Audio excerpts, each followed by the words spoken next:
আসসালামু আলাইকুম দর্শক, আপনারা যারা দীর্ঘদিন যাবৎ হাঁটু ব্যথা এবং কাপ মাসেল পেন সাফার করছেন তাদের জন্য বেশ দুটি এক্সারসাইজ দেখিয়ে দিব, যা আপনি বাসায় এবং অফিসে বসে করতে পারবেন। প্রথম যে এক্সারসাইজটা করব, যা আপনি অফিসে বসে বা আপনার বাসায় সোফায় বসে করতে পারবেন।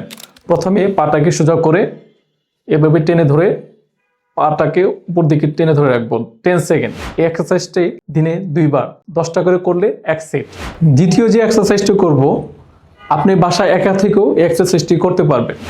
আমরা এক পায়ের উপর আরেক পা ভর করে এইভাবে ওঠানোর চেষ্টা করব, একটু বাধা দেওয়ার চেষ্টা করব। সাপোজ আমি এই পায়ে করব, তাহলে এই পা দিয়ে বাধা দেওয়ার চেষ্টা করব, বাধা দিয়ে আস্তে আস্তে উপর দিকে ওঠানোর চেষ্টা করব। এভাবে উঠাবো, উঠিয়ে 10টা করে করব, 10টা করে করে ছেড়ে দিব।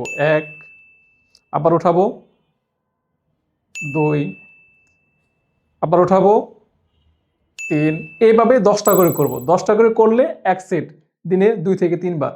আশা করি আপনার এই ব্যথা অনেকটাই কমে যাবে।